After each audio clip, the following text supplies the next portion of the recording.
If you get sore wrists from propping on your hands during exercises, watch this video with my top 4 tips to address wrist pain so that you can focus on your full workout.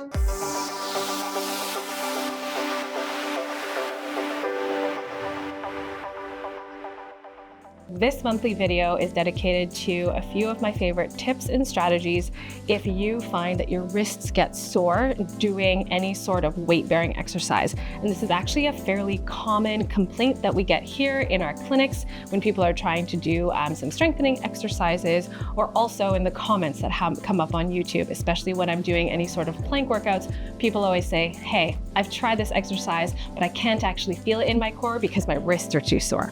So here are a few of our favorite tips. Okay, tip number 1. If you have to do some sort of weight bearing like a high plank, sometimes it's because your wrists are a little stiff and we need to improve the range of motion. So I'll get into what those exercises are that you can do in a little bit, but sometimes accommodation or kind of supporting your joints is also a helpful tip. So we use these rice bags at the ScoliClinic, and the reason that I like them is because you can mold them into whatever shape that you want. Oftentimes what we'll suggest if someone has stiff wrists that don't allow them to get into that full, this angle of their wrists, is that we actually say to place your palms of your hand onto the rice bags and your fingertips a little bit off to just lift the wrists a little and to open this angle of the wrists.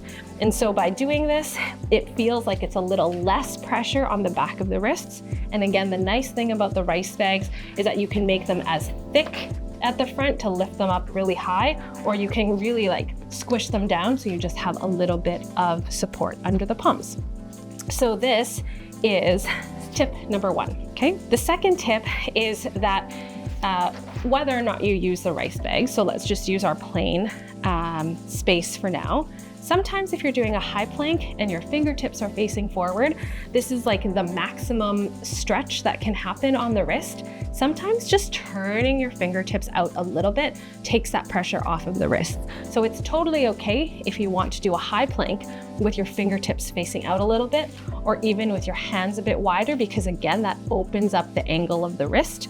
And then maybe you won't feel as much pressure, but you can still do all of the high plank and mountain climber exercises just by changing the position of where your fingertips are facing. Tip number 3 is that you can actually use a chair.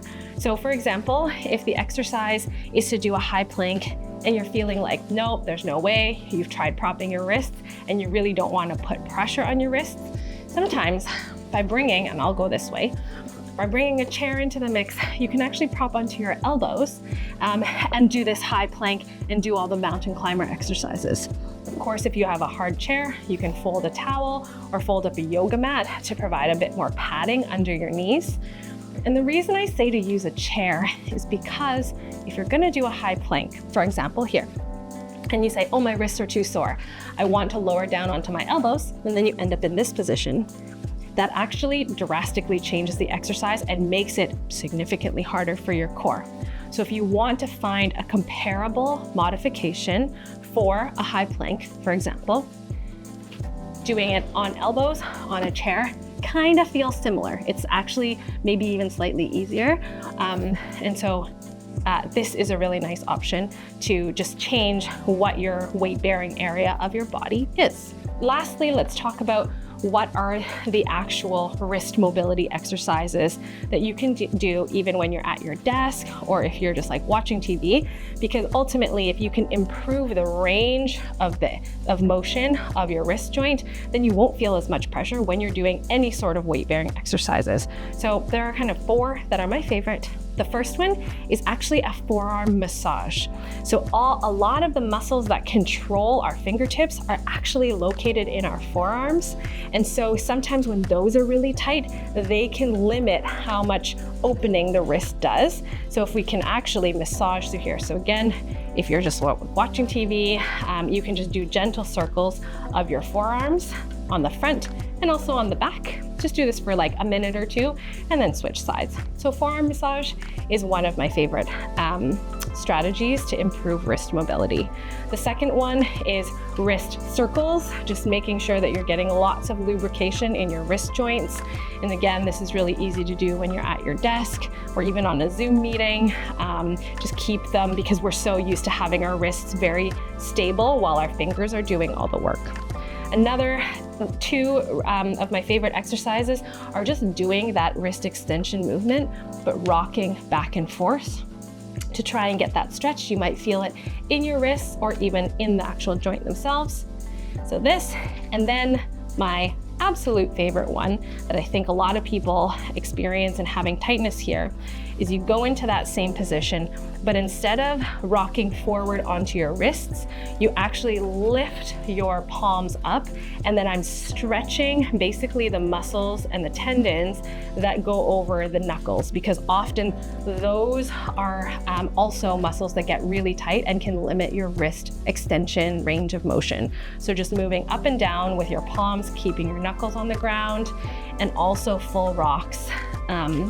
And again, your wrist mobility. And so a lot of it just comes down to trying to improve the range of motion of your wrists. So there you have it. Those are some of my favorite tips to help improve your wrist mobility, so that when you're doing any sort of weight-bearing exercises, you are not limited by your wrists, but rather you can really feel it in your core and the other parts of your body. Okay, see you next time. For more scoliosis-friendly workouts designed by a physiotherapist, tips for living with scoliosis, and information on treatment, subscribe to our channel, where you can find support to stand tall from the inside out.